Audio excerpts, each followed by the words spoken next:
نماز پڑھنے کے کچھ فزیکل بینیفٹس۔ نماز پڑھنا لنگز کے لیے بہت اچھا ہے کیونکہ وہ لنگز کی ایروبک کیپیسٹی بڑھا دیتا ہے۔ برین ہیمریج اور برین سٹروک کے چانسز بہت کم ہو جاتے ہیں۔ بلڈ سرکولیشن امپروو ہوتا ہے۔ ہارٹ اٹیک کے چانسز کم ہو جاتے ہیں۔ باڈی کی فلیکسیبلٹی امپروو ہوتی ہے اور ہڈیاں مضبوط ہوتی ہیں۔ ہیلدی ویٹ مینٹین کرنے میں مدد ملتی ہے۔ باڈی کا ڈائجیشن ٹھیک رہتا ہے اور مسلز ٹونڈ رہتے ہیں۔ کوشش کریں کہ آپ نماز پابندی سے پڑھا کریں۔ کھجور کھانے کے کچھ بہترین فائدے۔ کھجور کھانے سے ہارٹ اٹیک کے چانسز کم ہوتے ہیں۔ دماغ تیز ہوتا ہے، جسمانی طاقت آتی ہے۔ آنکھیں تیز ہوتی ہیں، باڈی میں خون بہت تیزی سے بنتا ہے۔ پیٹ سے ریلیٹڈ جتنی بھی بیماریاں ہیں وہ کھجور کھانے سے ختم ہوتی ہیں۔ پریگننٹ لیڈیز کے لیے کھجور بہت اچھے مانے جاتے ہیں۔ کھجور ہائی ان فائبر ہوتے ہیں اور ان میں وٹامن اے، بی اور سی پایا جاتا ہے۔ تو اب آپ کو سمجھ آیا کہ اللہ تعالیٰ کیوں چاہتا ہے کہ آپ اپنا روزہ کھجور سے کھولیں۔ کیا آپ کو پتا ہے مسجد الاقصی اسلام میں کیا اہمیت رکھتی ہے؟ اقصی مسلمانوں کا پہلا قبلہ تھی۔ مکہ اور مدینہ کے بعد مسجد الاقصی اسلام میں تیسرا حرم ہے۔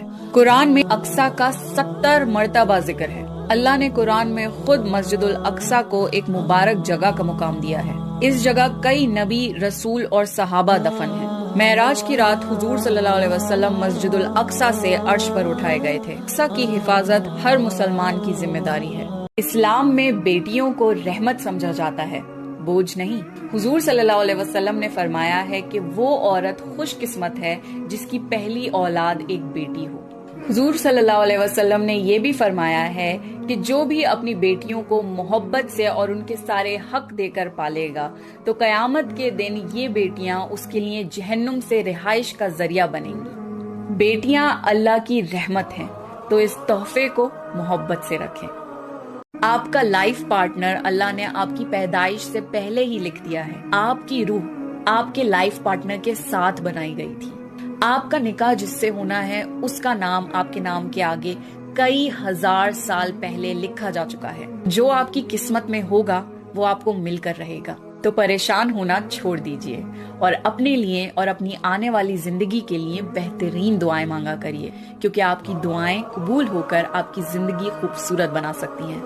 اگر آپ اپنے رزق کو لے کر ہر وقت پریشان رہتے ہیں تو فکر مت کریے، کیونکہ اللہ کا یہ وعدہ ہے کہ انسان کو تب تک موت نہیں آئے گی جب تک اس کی قسمت میں جتنا رزق لکھا ہو اسے مل نہ جائے۔ اللہ نے جتنی سانسیں مقرر کر دی ہیں، انسان کو تب تک موت نہیں آ سکتی جب تک وہ پوری سانسیں نہ لے لے، نہ ایک سانس زیادہ نہ ایک سانس کم۔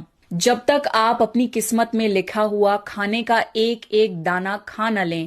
عائشہ رضی اللہ تعالیٰ عنہ نے حضور صلی اللہ علیہ وسلم سے پوچھا کہ اگر رمضان میں مجھے لیلۃ القدر نصیب ہو تو میں اللہ سے کیا دعا مانگوں؟ تو حضور صلی اللہ علیہ وسلم نے یہ دعا بتائی، اللہم انکا عفو تحب العفو فاعف عنی۔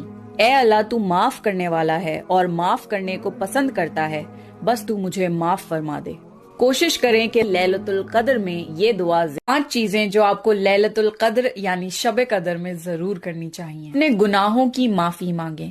شب قدر میں اللہ سب سے زیادہ انسانوں کو معاف کرتا ہے۔ نمازیں پڑھیں، اسپیشلی تراویح اور تہجد کی نماز۔ صدقہ کریں، قرآن پڑھیں، کیونکہ قرآن رمضان میں اترا تھا۔ خوب ساری دعائیں مانگیں۔ شب قدر کی رات اللہ دعائیں قبول کرتا ہے۔ خاص طور سے یہ دعا بتائی ہے، اللہم انکا عفو تحب العفو فاعف عنی۔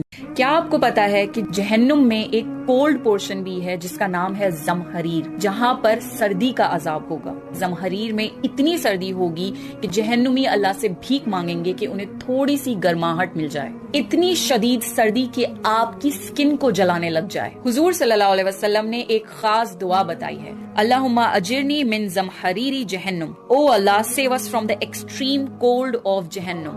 جہنم کے سرد عذاب سے بھی مغفرت مانگا کریں۔